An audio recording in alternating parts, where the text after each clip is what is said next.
Indian stock market के big bull और Warren Buffett के नाम से जिन्हें लोग जानते थे वो राकेश झुनझुनवाला आज हमारे बीच नहीं रहे। राकेश झुनझुनवाला एक मिडिल क्लास फैमिली से थे जिन्होंने शेयर मार्केट की जर्नी केवल 5,000 रुपए से शुरू की थी, जो कि 48,000 करोड़ पर जाके रुकी, जिसने उन्हें दुनिया का 438th रिचेस्ट पर्सन बनाया। और किस तरह एक मिडिल क्लास फैमिली का लड़का इंडियन स्टॉक मार्केट का बिग बुल बन गया, जानते हैं इस इंस्पायरिंग वीडियो में। स्टॉक मार्केट के बादशाह राकेश झुनझुनवाला का जन्म हैदराबाद के रहने वाले मारवाड़ी फैमिली में 5 जुलाई 1960 में हुआ था, जिसके बाद उनकी फैमिली मुंबई शिफ्ट हो गई और वहाँ उनके पिताजी इनकम टैक्स कमीशन ऑफिसर थे। बचपन से ही राकेश अपने पिताजी और उनके फ्रेंड्स के साथ शेयर मार्केट की बातें सुनते थे, जिसने उनमें शेयर मार्केट का कीड़ा पैदा कर दिया। और अपने इसी इंटरेस्ट को ध्यान में रखते हुए उन्होंने सीए बनने की ठान ली और 1985 में सीए की पढ़ाई institute of chartered accounts of India से पूरी कर ली। अपनी सीए डिग्री कंप्लीट करने के बाद जब राकेश झुनझुनवाला ने अपने पिताजी से शेयर मार्केट इन्वेस्टमेंट के लिए जब पैसे मांगे, तब तुम्हें 1 रुपए भी इन्वेस्टमेंट के लिए नहीं मिलेगा, ये कहकर उनके पिताजी ने उन्हें साफ मना कर दिया। पिताजी की ये बात सुनकर राकेश बुरी तरह से दिल से टूट गए थे। पर कहते हैं ना कि मंजिल उन्हें नहीं मिलती जिनके ख्वाब बड़े होते हैं, मंजिल उन्हें मिलती है जो जिद पे अड़े होते हैं। राकेश झुनझुनवाला ने कैसे तैसे करके केवल अपने सेविंग से 5,000 रुपीज से शेयर मार्केट की जर्नी 1985 में शुरू कर दी और उसी साल उन्होंने अपना सबसे पहला और सबसे बड़ा profit 5 lakh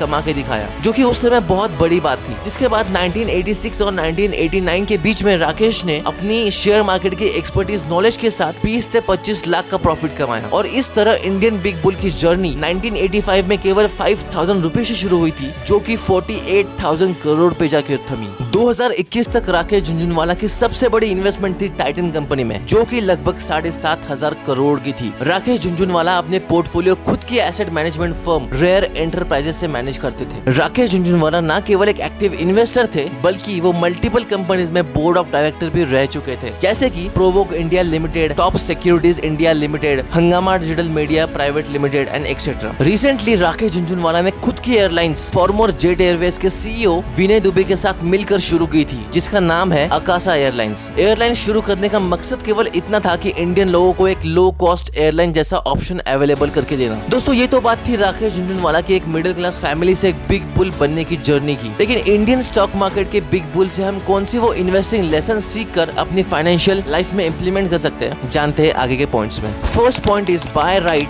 and hold tight. Rakesh Jhunjhunwala कभी भी शॉर्ट टर्म इन्वेस्टमेंट में विश्वास नहीं रखते थे, बल्कि हमेशा लॉन्ग टर्म इन्वेस्टमेंट में विश्वास रखते थे, जिससे उन्हें कंपाउंडिंग का प्रॉफिट हमेशा मिलता रहा और उनकी वेल्थ हर साल कई गुना मल्टीप्लाई होती गई। इसलिए हमेशा लॉन्ग टर्म इन्वेस्टमेंट के पर्सपेक्टिव से हमें इन्वेस्टमेंट करनी चाहिए, जिससे कि हमें कंपाउंडिंग का प्रॉफिट जरूर मिले। Second, life and financial lesson जो हम राकेश झुनझुनवाला के लाइफ से सीख सकते हैं वो है कीप पेशेंस। अगर आपको स्टॉक मार्केट में सक्सेसफुल बनना है और अपने इन्वेस्टमेंट्स के बेनिफिट्स एंजॉय करना है, तो आपको पेशेंट रहना होगा, क्योंकि शेयर मार्केट में कई बार लोग इम्पेशेंट होकर थोड़े से प्रॉफिट के लिए शेयर्स को बेचते हैं और लॉन्ग टर्म का अपना नुकसान कर बैठते हैं। राकेश झुनझुनवाला के हिसाब से आपको हमेशा अपनी शेयर मार्केट की इन्वेस्टमेंट पर विश्वास रखना चाहिए। Third, financial lesson, grab opportunity fast. Rakesh Jhunjhunwala हमेशा से उस कंपनी में इन्वेस्ट करते थे जो बिजनेस मॉडल वो समझते थे। शुरुआत में भले ही कंपनी छोटी क्यों ना हो, लेकिन उसका बिजनेस अगर आप समझ जाओ और उस इंडस्ट्री की फ्यूचर ग्रोथ अगर आप देख पाओ, तो ये अपॉर्चुनिटी आपको मिस नहीं करनी चाहिए। तो गाइस, ये थी राकेश झुनझुनवाला की रियल लाइफ स्टोरी और उनके लाइफ में से कुछ अनोखे लेसन्स जो हम सीख कर फाइनेंशियली खुद को स्टेबल कर सकते हैं। मैं मंदार मिलता हूँ आपसे ऐसे ही अगली पावरफुल मोटिवेशनल वीडियो के साथ। Till then keep hustling and keep growing. Thank you for watching.